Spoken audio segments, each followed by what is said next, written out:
రేపు 19వ తేదీ బుధవారం రోజున ఉదయం 10 గంటలకు పట్టభద్రుల ఎమ్మెల్సీ ఎన్నికల నేపథ్యంలో మన ప్రియతమ నాయకుడు మాజీ ఎమ్మెల్యే డిసిసి అధ్యక్షులు తూముకుంట నర్సారెడ్డి గారి ఆధ్వర్యంలో పిఎన్ఆర్ ఫంక్షన్ హాల్లో కాంగ్రెస్ పార్టీ నియోజకవర్గ కార్యకర్తలు మరియు పట్టభద్రుల సమావేశం కలదని గజ్వెల్ వ్యవసాయ market committee chairman Vanteru Narender Reddy media సమావేశంలో తెలిపారు. ఈ కార్యక్రమానికి పట్టభద్రుల ఎమ్మెల్సీ కాంగ్రెస్ అభ్యర్థి నరేందర్ రెడ్డి గారితో పాటు ఎమ్మెల్సీ ఎన్నికల ఇన్ఛార్జి అచ్చంపేట ఎమ్మెల్యే చిక్కుడు వంశీకృష్ణ గారు, coordinator Gutta Amit Reddy, Telangana dairy development chairman గారు, వారితో పాటు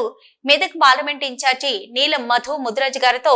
పాటు ముఖ్య నాయకులందరూ వస్తున్నారు. కావున గజ్వెల్ నియోజకవర్గ కార్యకర్తలు, నాయకులు, మాజీ ప్రజా ప్రతినిధులు, పట్టభద్రులు, మీడియా మిత్రులు అందరూ ఈ సమావేశానికి విచ్చేసి విజయవంతం చేయాలని మనవి చేశారు. ఈ కార్యక్రమంలో గజ్వెల్ వ్యవసాయ market committee vice chairman Sardar Khan, Sukhender Reddy, Nakkaramulu, Guntuku Srinu, Sameer, Udem Srinivas Reddy, Gadepalli Srinu, Jangam Ramesh Goud, Dappu Ganesh, దయాల Yadagiri, ఆండిపూరు Balagoud, Shravan, Mahesh, కొడగళ్ల Balu తదితరులు పాల్గొన్నారు. రేపు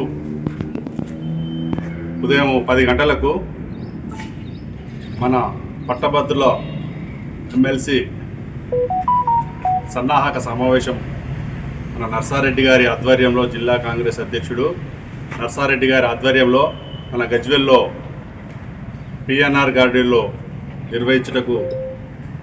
నర్సారెడ్డి గారు నిర్ణయించారు. అట్టి కార్యక్రమానికి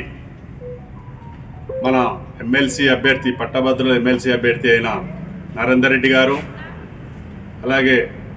ఈ ఎమ్మెల్సీ ఎలక్షన్కు ఇన్ఛార్జిగా మన మహబూబ్ నగర్ ఎమ్మెల్యే గారు వంశీకృష్ణ, అచ్చంపేట ఎమ్మెల్యే గారు వంశీకృష్ణ గారు,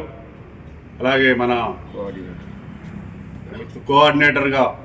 గుత్తా అమిత్ రెడ్డి గారు ఈ కార్యక్రమానికి వచ్చి మన కార్యకర్తల సమావేశమే కానీ ఎమ్మెల్సీ ఓటర్లను మనము ప్రభావితం చేసేటకు, మనకు తగు సూచనలు ఇచ్చుటకు రేపు వస్తున్నారు. కావున నర్సారెడ్డి గారి ఆదేశాల మేరకు అందరూ ప్రతి గ్రామం నుండి మన కార్యకర్తలు, పట్టభద్రుల ఓటర్లు ఎవరైనా మనకు దగ్గర ఉన్న వాళ్ళు అందరూ తోలుకొని రేపు 10 గంటల వరకు పిఎన్ఆర్ గార్డెన్లో హాజరై ఈ సమావేశంలో జరిగే చర్చలో పాల్గొంటారని ఈ సందర్భంగా గుర్తు చేస్తున్నారు.